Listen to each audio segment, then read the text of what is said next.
Blessings, beautiful family. I am so excited about our guest today. I have Melissa with us today, and you guys probably know her from the past. And I'll try to put the link to one of our past interviews below because she always brings just so much beauty and love, but wisdom as well. So, with that, Melissa, I'm going to let you introduce yourself, and then I know we're going to be talking frequency today, which will be a lot of fun. Yes, awesome. So, hi everyone. I'm Mel, and I'm a manifestation and embodiment coach. And I have been working with Jules for the last, I guess, couple of years now, in a lot of her programs and doing a lot of the work on the frequency stuff with her. And it's just such a fun topic and conversation. So, we're super excited. Hmm. I was just thinking back to I think the last time we interviewed was I was on the journey and I was in Flagstaff, actually, I think is where I did that last interview. And I'm like, oh my gosh, that was almost a year ago. Now I can't even believe that much time has passed. And I know even just being in your presence and holding this energy with you, how much you have changed in that amount of time. So why don't we start there and just kind of, I know you were going to go into a story and it's like, no, stop. We're going to record this Yeah. because it's going to be so good. So I'm just going to kind of turn it over to you and let you what your experience had been, where you're at, and all those fun things.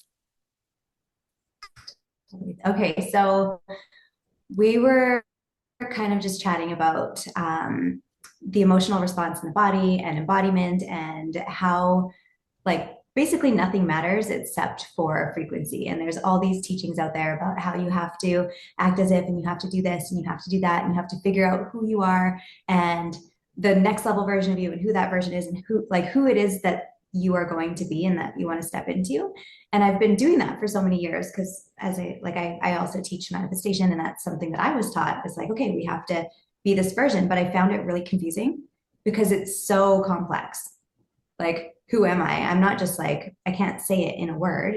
There's so many different layers to who we are. And if we've never experienced it, then it's hard to put it into words and to know what it feels like to be that frequency.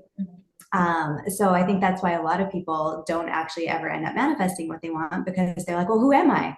And every time that they have the conversation with someone, it changes and it's different. It's like, well, I'm a mom. No, I'm this. Or I think I'm supposed to say I'm a soul in a body having a human experience. And, it's like you either regurgitate what you've heard or you say your roles or the things that you do, but it's actually not who you are. And so if you're putting out these mixed messages to the universe, and the universe responds to who you're being, then if you're not clear, how is the universe going to respond and give you that back if you can't even say what it is that you are? Does that make sense?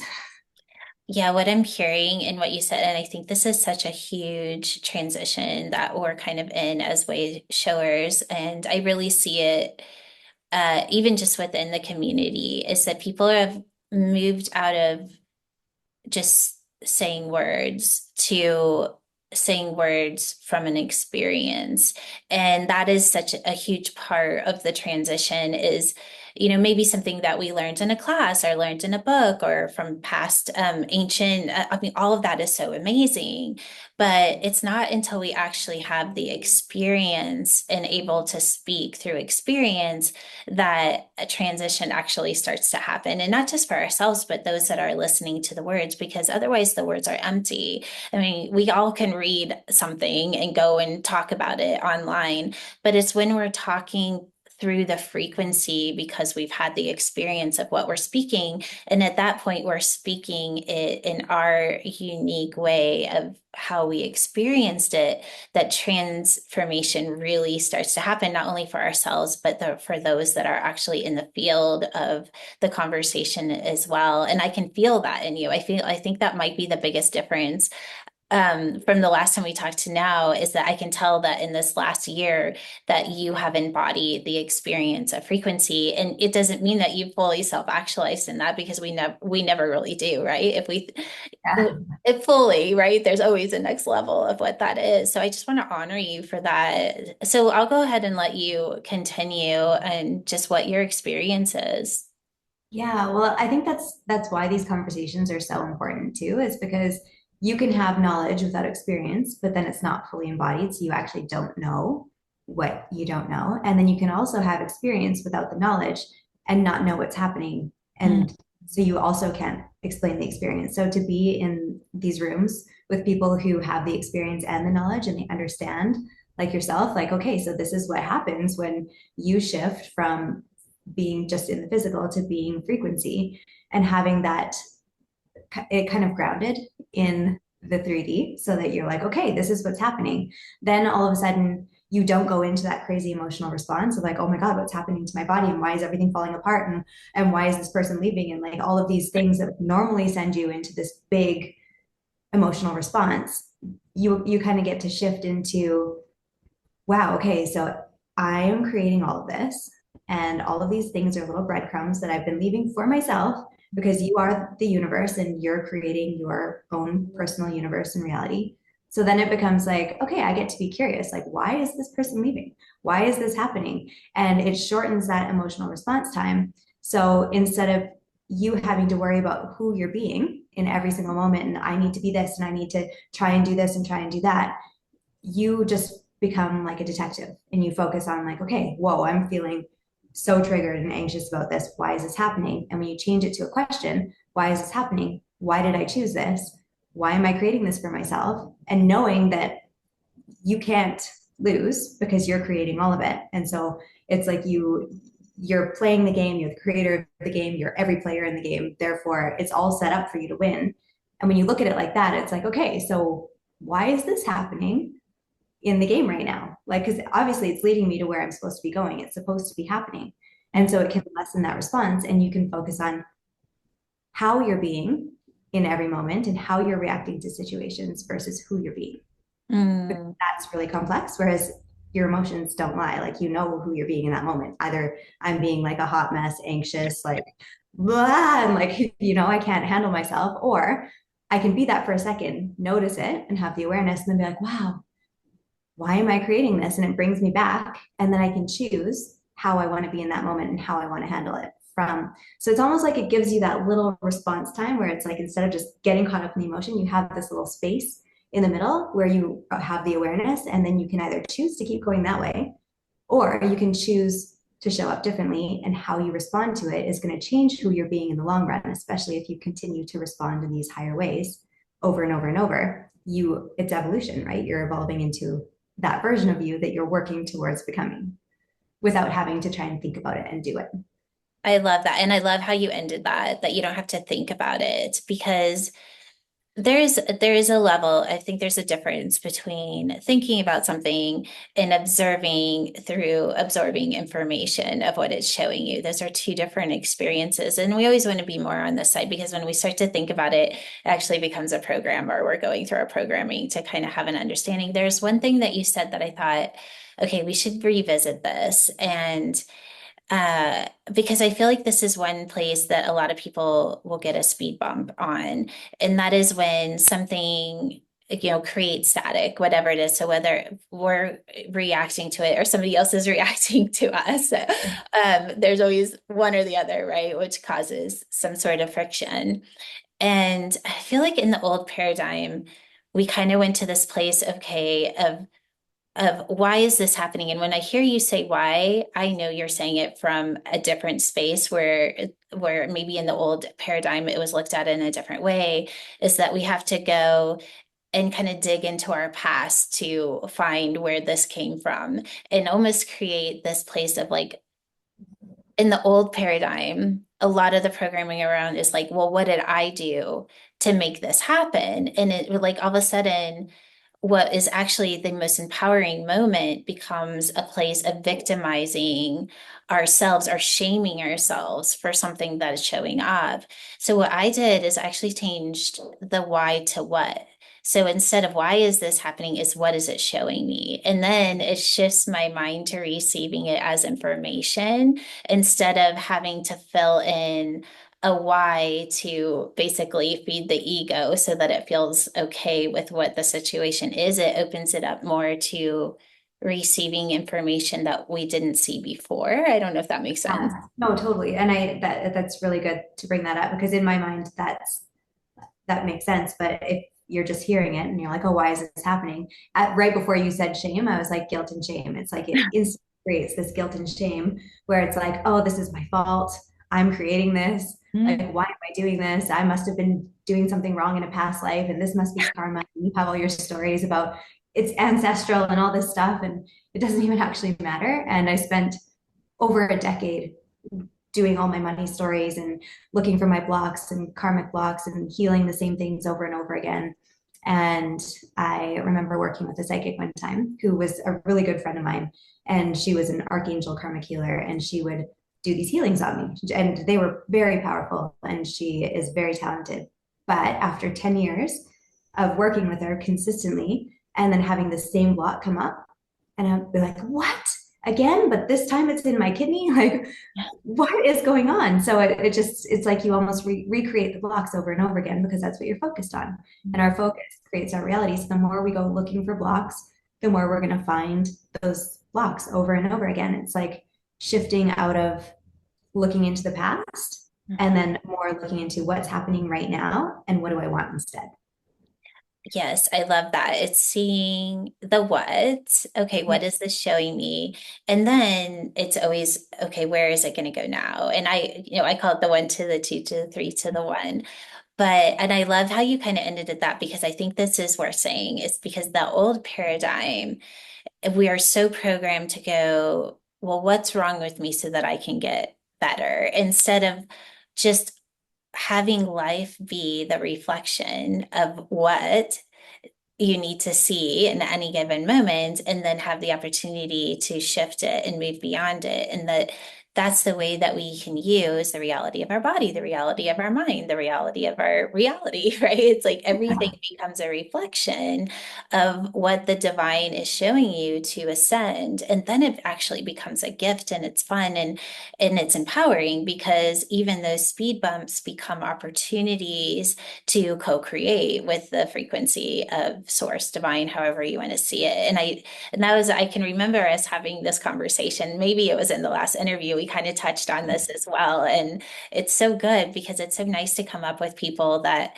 have experienced it the other way and are like, yeah, it's been 10 years and it's still not working. Like clearly we've proven that that method does not work, even though there's still a lot of people that want to loop there. I can remember I had this or I don't know, it was like maybe it was a session or I don't know, this was a while back and there was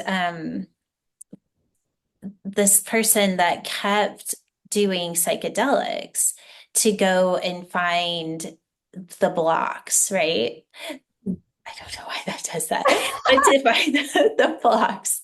And it would be like this big traumatic thing, and then afterwards it would feel really good because you're like, oh, I found all these blocks and I'm going to get so much better. And you have that kind of high because you've Yeah. fed the ego in this way that you think, oh, now is the moment. I'm going to transform. And then, like 3 days later, you're like, oh, there's that block again. Right. It's because Yeah. the ego is always going to find something because that's how we entertain the ego is that we always are feeding it different stories of who it is and why it is the way it is. And that's why I try to stay away from that word why, because the ego loves, ooh, I want to know why. Give me a story and I'll put it in my pocket. Yeah, I have been having this conversation with some friends too. I was at a sound healing a couple weeks ago, and normally in sound healings, it's like, or not sound healing, sorry, breath work.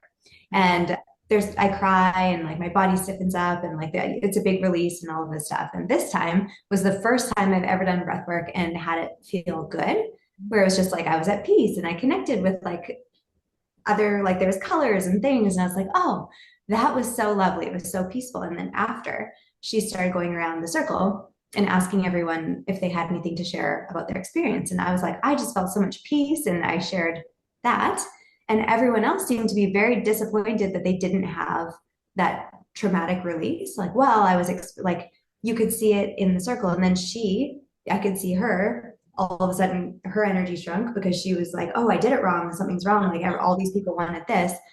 And when we talked after, she realized like, okay, so the energy of that was like people were experiencing peace but they were disappointed because they think that in order to heal they need to cry and they need to feel pain. And I was like, yeah, it's like they were upset that they felt peace because it was That's like not, you know? crazy. I had a breathwork session with Christian is it Myson? He's actually Greg Braden's breath worker that he does when Greg Braden does his own events. Christian goes and leads the breath work. He's amazing. So you definitely look him up.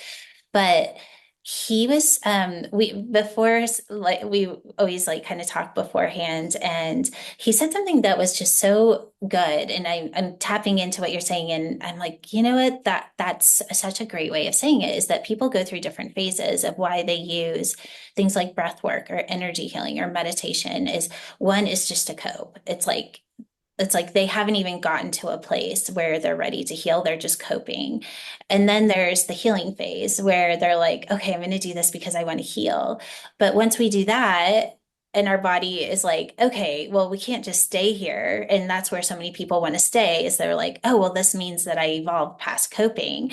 And so there's nowhere else to go. But there's actually the next stage, which is you live in thriving. And then you're Yeah. doing these things to actually elevate and expand and move beyond even that place of happiness. And I'm like, that is just like so amazing. And he didn't say it in those exact words. Of course, I like translated it into my own way of Mhm. speaking. But that's what I hear is like, okay, all of these people had the opportunity to actually thrive.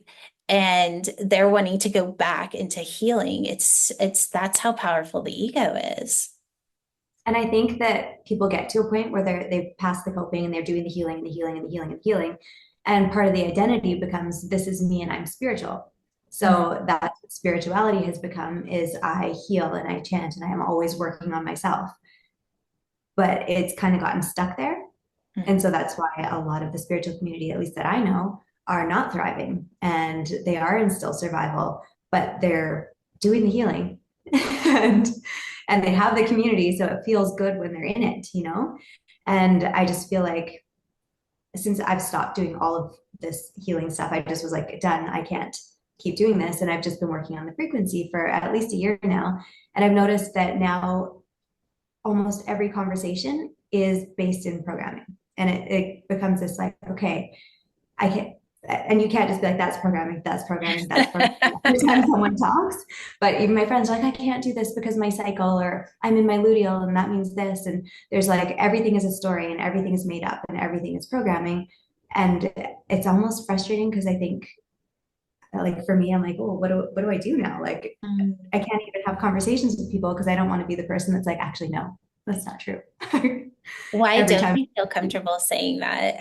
Because I feel like this is a pivotal moment right here, is because there is a balance. I mean, it's not around going, oh, that's wrong, but there's an opportunity of maybe just shining a new perspective, because the programmed world is so programmed. And but us, the ones that have awakened and are shifting outside of the matrix, it's being able to point out how programmed it is actually an is the ability to awaken those that are still programmed. And it is a fine line. I understand the uncomfortableness, but there's something there that's worth looking at. I think beyond that too, because I have like to close people and to best friends and things, I'll be like, oh, and I've pointed out this is programming, but I feel like unless people are in the space where they're working on their frequency consistently, they're not open to hearing it because they're like, well, I like this. I like the community aspect. I love working with my cycles. I like it's almost like it falls on deaf ears. So then it just becomes frustrating because you're like, oh, no one, no one gets it. No one understands me. I get that. Okay, so I'm going to go back to there. I feel like there's an opportunity here because, okay, I can feel that this is our sweet spot right now, because it's like it's one of, you can tell that there's so much programming, because it's like, how do we even approach a programming? And Mm-hmm. so like with the example of the cycles, is oh, so that's interesting, right? So it's not about, oh, well, that's programming. It's like, oh, that's an interesting perspective. And it's something that I've been playing with myself. And this is what I found.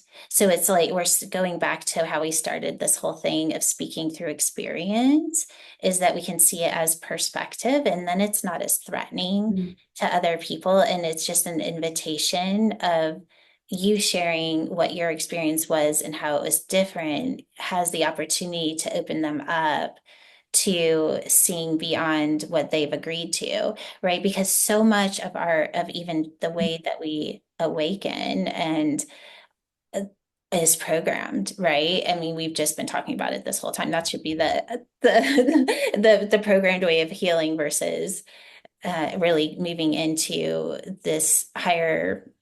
I don't even know if you want to call it new earth, the quantum healing, or whatever you want to call it. But anyways, I don't know. I'll let you reflect on that.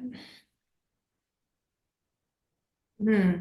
Yeah, and I think also because I've been like while I've been doing this stuff, I've been in this like little cocoon of embodiment. So I haven't been teaching or as present online or any of that because I feel like I'm in this space where I'm like, I just need to just be, I just need to be an experience. And then I feel like it's not like when I come out of it on the other side or when I feel like I'm ready, then it's like it'll all make sense and I can start speaking about it. And I feel like I'm just in that phase where I'm like, okay, I get it. Now, how do I articulate it back to the world? And that's where we start, right? Is we put in the question, we Mhm. Google it, we put it in the Google, and then we wait for the feedback within the operating system. I love where you are, and thank you for that vulnerability too, because I feel like you're not the only one that's kind of butting up against this. I think the more that we're kind of popping out on the other side of the matrix, we're like, okay, well, what do we do over here? And what do we do with all these, like with the reality that we just left? And how do we integrate all of this? And I can just say for me personally, oh my gosh, like I've been doing this for such a long time, and I was on that other side for a really long time, and I just it was hard. Kind of where maybe you are. It was just like hard to really integrate into the real world, if you will, that third dimensional world. And now what I feel like happened is like they kind of Mhm. took me, I took myself, and then I put myself back in the matrix. And but I'm holding the frequency and the consciousness of where I was outside of it, kind of like looking in, and now I'm in it, but I'm still out of it. And so it's a completely different experience. It's not like I'm in the matrix and of the matrix, or not of the matrix. It's like I'm in the matrix, but I'm not of the matrix. And so it's like kind of a mind trip of like, well, what would that be like? And that's what I'm experiencing now. And it's a new way of like connecting to people that are of the matrix, that's in this really like soft, organic, authentic, transparent space where there's no judgment or resistance to it. It's just so open and flowing, and it feels so amazing. And I didn't think I would ever like, I mean, I've had moments of that, but to live in that space is just mind blowing.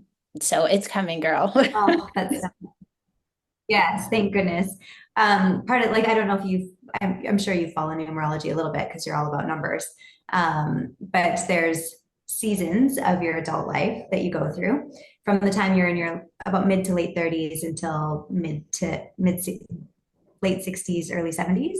And each season lasts 9 years. Mm. And so I'm in my first season. I was like, what is going on? Because all of this is happening. I'm embodying all this stuff. Things are falling apart. Nothing feels clear. I'm like, what am I doing? Am I on the right path with my business, with relationships, with everything? It just feels like it was crumbling. And I did my seasons, and I'm actually in a 9 season. So the last of a 9 year cycle, I'm in the ninth year of a 9 year cycle right now. So I was like, whoa, that makes so much sense. And I still have 3 months of it left. So I'm kind of just surrendering to the lack of clarity and to all of the things that have been going on, knowing that it's almost over. Oh my gosh. And then, oh, I'm getting chills on that. And then you go into your one. But you know what? Okay, this is coming in. Rob's like, no, it's not a one. And why is that Not a true? one, yeah.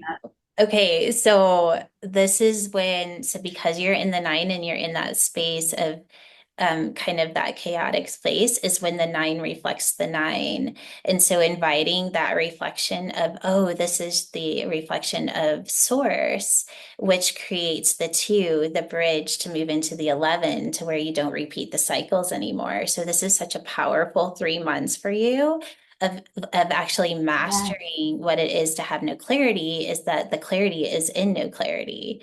It's just allowing your Yeah. consciousness to attune, and that brings you outside the God sphere. Yeah, and it's interesting because the cycle that I'm in, everyone goes through, there's 4 cycles that you're basically here to master the energy of each of those frequencies. And as you know, every number holds a certain frequency. So my first cycle was a 1, and I've been in this 1 cycle for 9 years, and I'm just about to leave the 1, and my second cycle happens to be a 2. But it doesn't have to be like that. Some people start in a 4 and have a 5 and a 9, and mine goes 1 to the 2. And so when you're like, it's not a 1, and then you started talking about the 2, I was like, it is a 2. Oh my gosh, that's so crazy. Okay, well, you're Yeah. all set up to just move right into having this be an 11 where you're just kind of playing in those master numbers. I mean, we already know that you're a master, and it's so fun how our numerology actually can reflect that back to us. And that's the beauty of numbers, is that they show us the blueprint of what's possible. But of course, it's up to us to actually step in and master it consciously, or then it just becomes an unconscious thing that we're not even aware of. So cool. Yeah. Following those breadcrumbs of like what isn't working, what is working, and being curious. So instead of getting caught up in those emotions, I think that's the biggest thing that I've really embodied in the last little bit is, and I don't, also the gene keys, like one of my biggest patterns is the 636. And the 36 is turbulence. It's this energy and frequency of turbulence and emotional highs and lows and all of these things. And that was one of the things that I've had to master in the last however many years I've been alive, is the emotional turbulence of life. And I feel like this is kind of where the mastery comes in, where it's like, whoa, when I look back at the emotional turbulence I used to experience in life, it's like Hollywood movie crazy. I can't even believe that was in this lifetime. It feels like lifetimes within lifetimes. You look back and you can reflect on the growth. But yeah, it's the same thing. It's the 36, which is all about the emotional turbulence and the ups and downs, and being able to look at this from the space now of like, oh, I don't get caught up in the turbulence anymore. And the programming partner for that is the 6, which is peace. Mm. So it's like you can step out of it and be in that little space of peace and choose your reaction. And it's like I can choose to not get caught up in it now and just be curious instead and be like, okay, what is going on here? What is this showing me? It's so beautiful. You're doing such amazing work. And um, let me see, there's just, and I'll just say like one more thing as you were saying that of those little pieces of identity. And so for example, you're 36 and that was like the turmoil thing. And I'll never forget the first time I had some sort of like my chart was writ what somebody read my chart and they're like, oh, you're this galactic and you're this and this. And I just like shut down. I was like, don't tell me who I am. I was like, don't tell me who I am. I was like, and I didn't say that, but I immediately turned off because they wanted to categorize me and say, oh, you're this. And I knew in that moment, or you have this tendency, or you have this trait, or you have this. And I always am like, okay, is this helpful or is it not? And I think there is a time where it's helpful if we're just like so clueless. It gives us like a first little maybe map of, oh, okay, so maybe I become aware of this. But what we don't want to do is have it become an identity to where it almost becomes something that we're constantly overcoming because we were told that that's who we are. And that too, I feel like is the next level of just kind of opening ourselves up to having these characteristics be just as this no different than having a speed bump. It's just showing you something so that you can shift past it. It's not showing it to you to where you have to have this identity where it takes you 10 years to get past it. No, no, no. And that's what I like about the gene keys is it's a frequency scale. So there's the lower frequency of the 36, which is turbulence, and then the higher frequency of 36, which is humanity and compassion. And Mm. so it's like we can manifest any of that, and we can oscillate back and forth on the scale. It's just having the awareness of like, this is something that I am here to master, a frequency that I'm here to master, and I can choose where on the scale I get to be. So I like to look at it like color. It's like if the scale was green, green is just green, but if you add a higher frequency, it's more of a lime green, and the lower frequency is more of a dark forest green, and you can choose where in the green you want to experience. I love that. That's amazing. I don't know much about that, but I love that the way that you just described that. And but we could put that and we could plug that into literally any experience.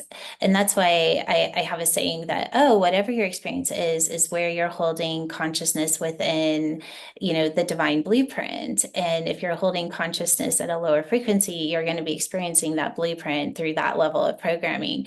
But if you raise your frequency, you're going to have a completely different experience of that same blueprint. And I mean, I think we see that all the time where two people can walk away from the same situation and say completely different things just by where they're holding consciousness. And so I think the opportunity here is to look at, okay, that's how easy it is to shift an experience is just by choosing where am I going to hold consciousness within the frequency of what my experience is. Yeah, it's like that saying, what you perceive is what you receive. So Mm. it's how you see what's happening that's what you receive back. So you could look two, that's why two people can have the exact same situation. I love the analogy about the twins. Like there's two twins in a family with an alcoholic father, and they both grow up. One ends up an alcoholic and one doesn't drink and he's super successful. And it's because they both perceived it different. And I've seen this example a lot just with people in my life. And it's like you can go either way because you can look at that person and say, that's not what I want. I don't want to be like that. And I'm gonna do what it takes to rise above this. Or you can look at it and be like, this is my fate. I'm gonna end up like this. And it's like how you look at it that ends up being what you receive back in your own life. So it's all, yeah, it's all a scale, it's all frequency and numbers, frequency. Like you can have the positive aspect of a nine or a lower aspect of a nine. You can experience any of it. It's your perception of what's happening that dictates what reality you manifest. And the other thing that I heard as you were saying that is it's how we're holding consciousness within that experience.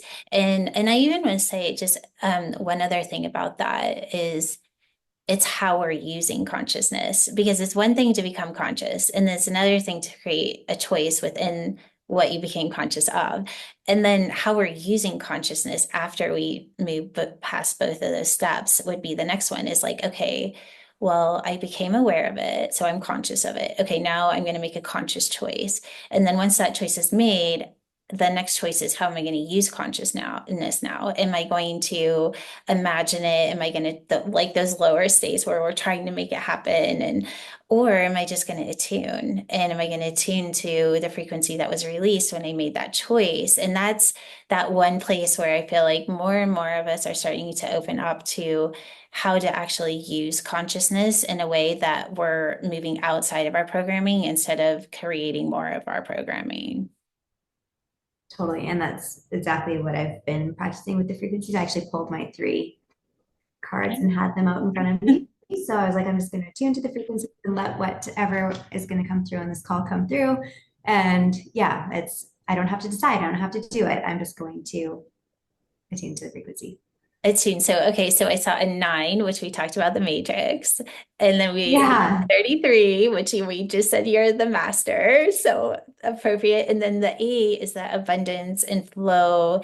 And that's that space where I think you even talked about that is like of how it used to be more from what else could that and manifester. You talked about being a manifester. So all of those were hit. I'm just make sure. Did we hit them all? yeah, yeah, yeah, totally.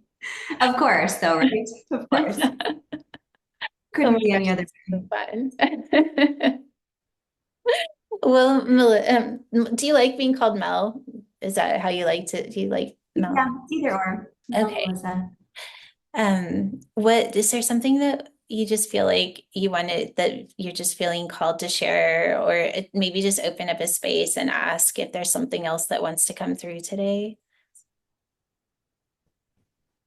I think the message that I really wanted to share today is that there's nothing to fix in your life right now.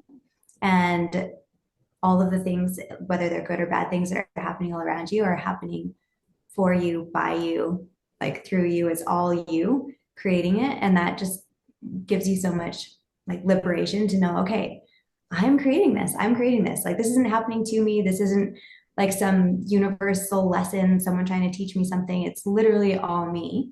And I that's the biggest thing that has helped me shift my reaction to life. It's like, okay, wait, why am I like this is me. I'm doing this. So either I'm rearranging things, like if it's not a good thing, it's me rearranging something. It's the higher self me being like, no, no, no, no, and trying to show me like you are going the wrong way and we're gonna get rid of this because this is not the direction that you're supposed to go in. Or all the good things are happening and I'm in flow and people are showing up and I'm connecting with people like you and it's it's the like you feel it in your body. So don't worry so much about who you're being, but notice how you're being and how you feel in every moment in your life and know that you can shift it.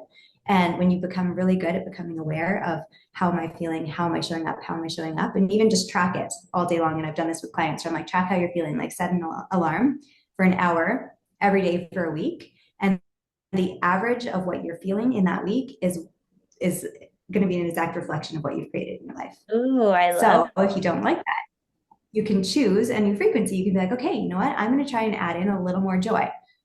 How can I feel more joy on a day-to-day basis? And what am I doing in my life that allows me to feel the opposite of joy? Like maybe I can delete some of those things and do things in a different way, or how can I shift how I'm showing up to experience more of what I want to experience and less of what I don't. I love that exercise. I mean, how fun. And that is such a great way of tapping into the awareness as well. Amazing. That Mm-hmm. was such a great share.